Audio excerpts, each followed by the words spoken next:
The first step is setting up your embroidery hoop. Lay the inner hoop down first, place the white cloth on top, then place the outer hoop over the inside one. Make sure the cloth is nice and taut.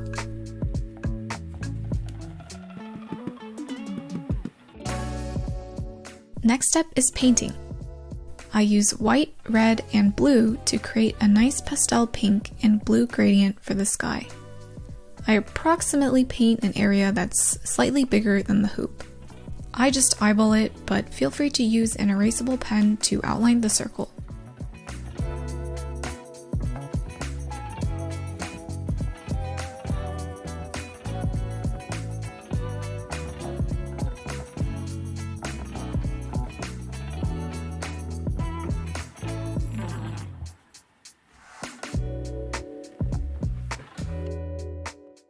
Here comes the fun part, which is embroidering.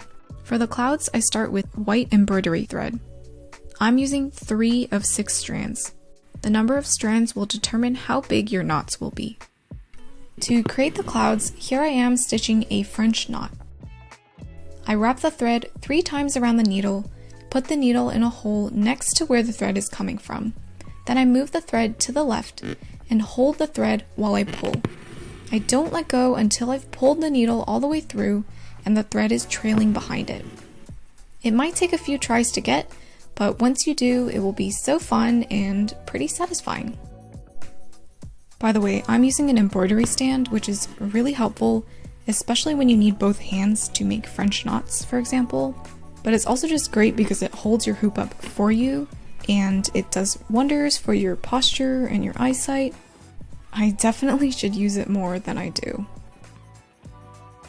I keep stitching these knots until I achieve the shape of the clouds I want, but I make sure to leave a few gaps so that I can fill them in with other colors to give it a bit of dimension. Here I am filling in with pastel blue, then I do the same with pink and purple.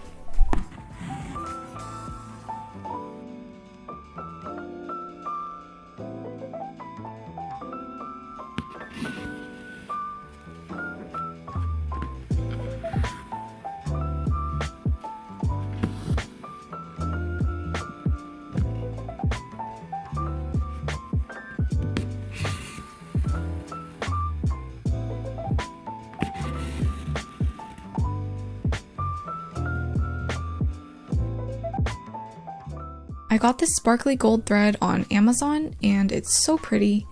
I'm using just 1 strand because the stars are really small.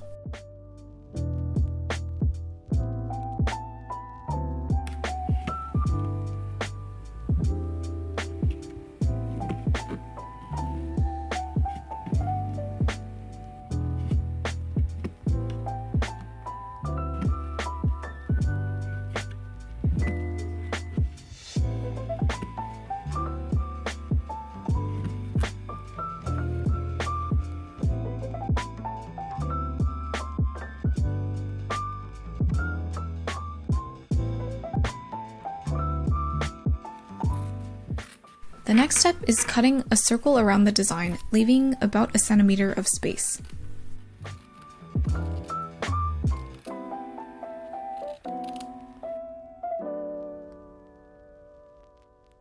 When securing the cloth to the smaller wooden backing, I add a couple layers of cloth in between just to smooth out any bumpiness from the knots on the back of my embroidery.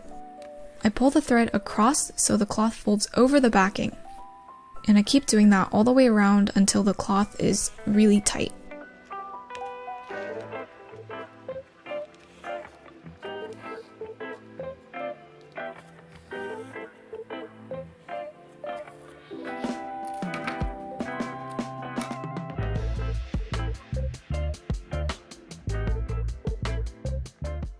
The next step is totally optional, but I think it makes a huge difference in making the hoops look a lot more clean and polished.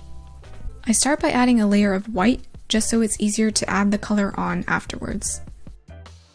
Here I'm mixing white, yellow, red, and black to get this really nice beige color.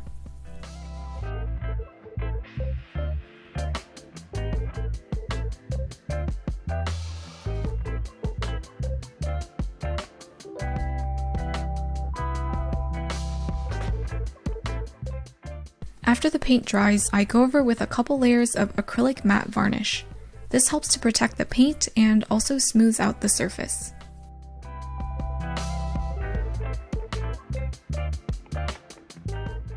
The final step is framing the design with the little hoops that I just painted.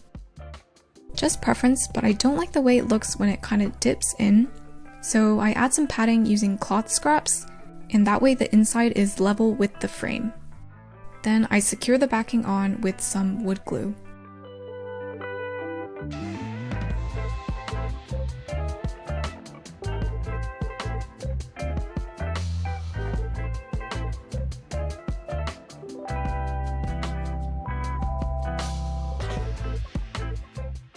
There is your cute, dreamy mini embroidery.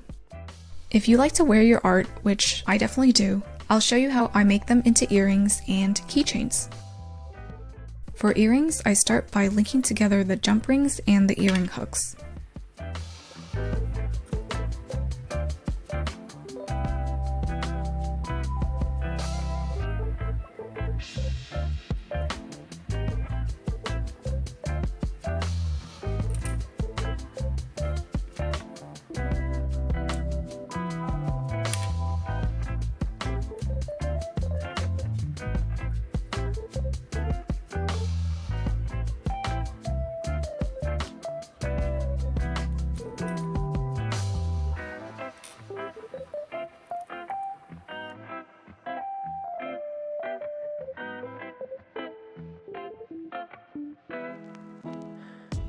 I put the screw into the hole of the frame, but leave it halfway through so that I can put it through the last jump ring.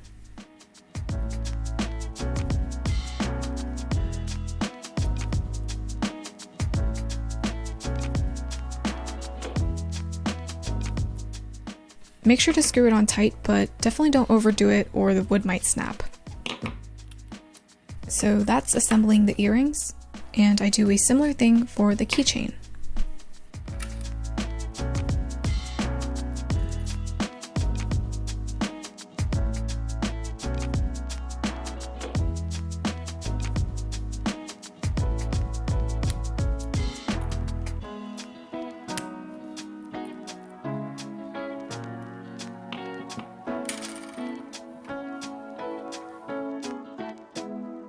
And there you go!